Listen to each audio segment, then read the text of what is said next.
मैंने पहले भी कहा है कि यह युद्ध का समय नहीं है। विश्व में चल रहे विवादों, चाहे यूक्रेन में संघर्ष हो या पश्चिम एशिया की स्थिति, जल्द से जल्द बहाली के लिए डायलॉग और डिप्लोमेसी पर बल देते हैं। फ्रेंड्स, लोकतंत्र और रूल ऑफ लॉ जैसे मूल्यों में साझा विश्वास हमारे संबंधों की मजबूत नींव है। आपसी विश्वास और शेयर्ड इंटरेस्ट से हमारे रिश्तों को बल मिलता है। आज मेरे और चांसलर नेहमर के बीच बहुत सार्थक बातचीत हुई। हमने आपसी सहयोग को और मजबूत करने के लिए नई संभावनाओं की पहचान की है। हमने निर्णय लिया है कि संबंधों को स्ट्रैटेजिक दिशा प्रदान की जाएगी। आने वाले दशक के लिए सहयोग का खाका तैयार किया गया है। यह केवल आर्थिक सहयोग और निवेश तक सीमित नहीं है।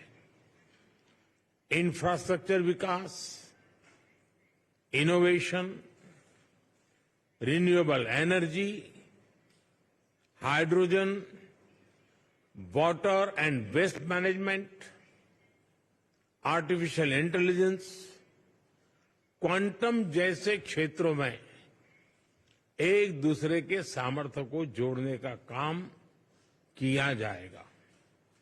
दोनों देशों की युवा शक्ति और आइडियाज को कनेक्ट करने के लिए स्टार्टअप ब्रिज को गति दी जाएगी।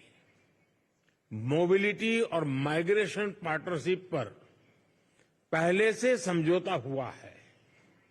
यह लीगल माइग्रेशन और स्किल्ड वर्कफोर्स की मूवमेंट में सहयोग देगा। सांस्कृतिक और शैक्षणिक संस्थाओं के बीच आदान प्रदान को बढ़ावा दिया जाएगा। फ्रेंड्स, ये हॉल जहां हम खड़े हैं बहुत ही ऐतिहासिक है। 19वीं सदी में यहां ऐतिहासिक वियना कांग्रेस होस्ट की गई थी। उस कॉन्फ्रेंस ने यूरोप में शांति और स्थिरता को दिशा प्रदान की थी। मैंने और चांसलर नेहमर ने विश्व में चल रहे विवादों, चाहे यूक्रेन में संघर्ष हो या पश्चिम एशिया की स्थिति, सभी पर विस्तार में बात की है। मैंने पहले भी कहा है कि यह युद्ध का समय नहीं है। समस्याओं का समाधान रणभूमि में नहीं हो सकता। कहीं भी हो, मासूम लोगों की जान की हानि स्वीकार्य नहीं है। भारत और ऑस्ट्रिया शांति और स्थिरता की जल्द से जल्द बहाली के लिए डायलॉग और डिप्लोमेसी पर बल देते हैं। इसके लिए हम दोनों मिलकर हर संभव सहयोग देने के लिए तैयार हैं।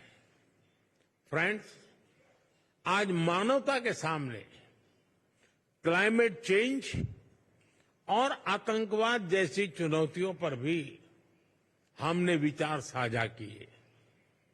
क्लाइमेट के विषय में अंतर्राष्ट्रीय solar alliance, कोalition for disaster resilient infrastructure, biofuel alliance जैसी हमारी पहलों से जुड़ने के लिए हम ऑस्ट्रेलिया को आमंत्रित करते हैं। हम दोनों आतंकवाद की कठोर निंदा करते हैं।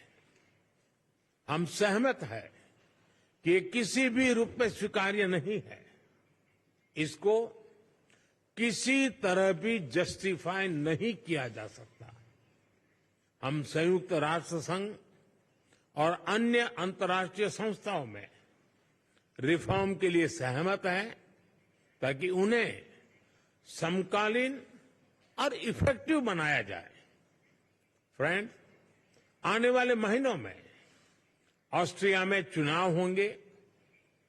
मैं लोकतंत्र की जननी और विश्व के सबसे बड़े लोकतंत्र भारत के लोगों की ओर से चांसलर नेहमर और ऑस्ट्रेलिया के लोगों को अनेक अनेक शुभकामनाएं देता हूं।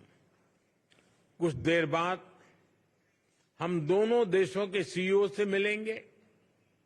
मुझे ऑस्ट्रिया के माननीय राष्ट्रपति जी से भी मिलने का सौभाग्य मिलेगा। एक बार फिर मैं चांसलर नेहमर के प्रति उनकी मित्रता के लिए आभार प्रकट करता हूं और भारत यात्रा करने के लिए मैं आपको निमंत्रित करता हूं। बहुत बहुत धन्यवाद।